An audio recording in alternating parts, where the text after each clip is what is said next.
নমস্কার বন্ধুরা, মিতা রোজকার রান্নায় আপনাদের স্বাগত। আজকে আমি দুধ পটলের রেসিপিটা নিয়ে এসেছি আর কিভাবে করছি আপনাদেরকে দেখাবো। পটলগুলো খোসা চারিদিকে একটু ছাড়িয়ে দিয়ে এই এই যে খালি জায়গাগুলো আছে এইটাতে একটু ছুরিতে দাগ দিয়ে দিয়েছি, যেমন কি মানে মশলাগুলো ওর ভেতরে ঢুকবে বলে। এবার চলুন কীভাবে করছি দেখাবো। এটা কাজু 2 চামচ, পোস্ত 2 চামচ, চারমগজ 2 চামচ, এটা গ্রাইন্ড করে আমি রেখেছি। আর দুধ দিয়ে আমি করব, দেখাচ্ছি। কড়াইতে তেল দিয়ে দিয়েছি। প্রথমে পটলগুলোকে গোটা গোটা করে ভেজে নিই, একটু লাল লাল করে ভেজে নিয়ে তুলে রাখি, আর তারপরে দেখাবো।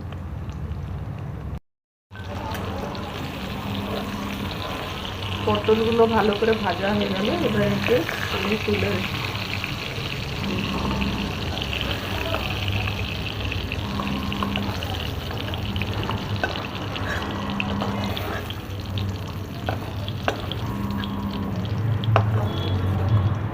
সঙ্গে সঙ্গে ফেলবো।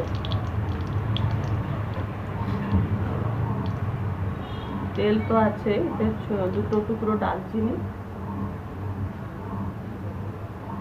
দুটো তেজপাতা,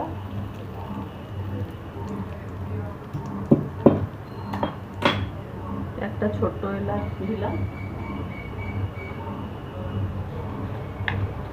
গোটা জিরে একটু দিলাম,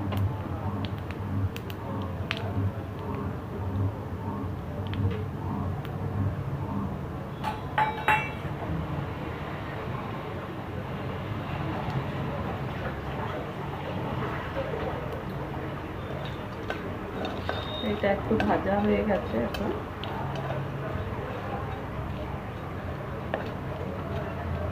আমি এইতে এবারে যে কাজু, পেস্তা আর চারমগজ যে বাটাটা এটাকে দিয়ে দিলাম।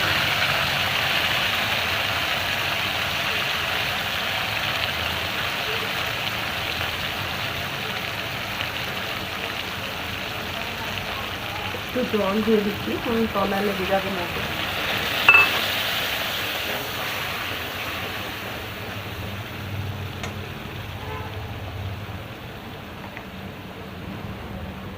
কাশ্মীরি লঙ্কা গুঁড়ো 1 চামচ দিলাম,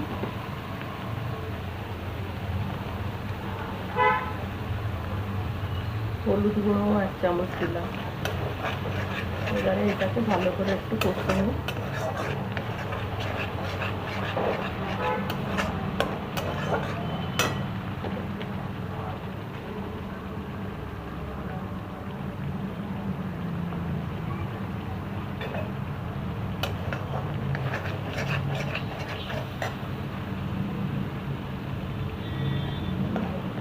কষে নিয়ে আমি দেখাচ্ছি, একটু তেল ছেড়ে যাক, ভালো করে ভাজা হয়ে যাবে। মশলাটা পুরো ভালো করে কষা হয়ে গেছে, তেল ওর পাশে সাইড হয়ে গেছে, তেল ছেড়ে নিয়েছে। এবার এই পটলটাকে দিয়ে আরেকবার একটু কষতে দিচ্ছি। নুনটা তো দিয়েছিলাম পটল ভাজার সময়, পটলে নুন মাখিয়েছিলাম, তবুও একটু কম লাগবে, অল্প একটু নুন দিয়ে দিচ্ছি।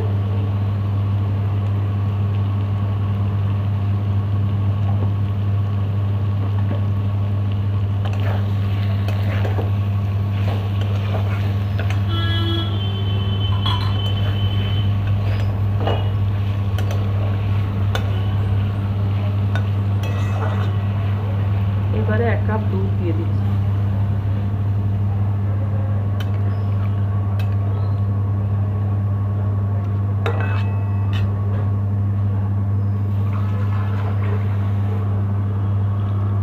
আর একটু জলও দিয়ে দিলাম। এবারে একে ঢাকা দিয়ে দেবো, পটলটা একটু পুরো ভালো করে সেদ্ধ হয়ে যাক, তারপরে দেখাচ্ছি। এবারে এটা সেদ্ধ হয়ে গেছে। নিরামিষ তরকারি, আমি এতে 1 চামচ মতন চিনি দিলাম,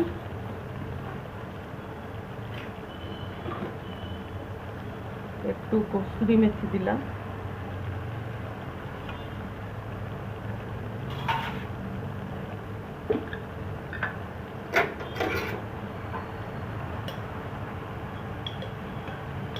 একটু খাবার ঘি 1 চামচ মতন দিলাম, তারপরে আমি দেখাচ্ছি।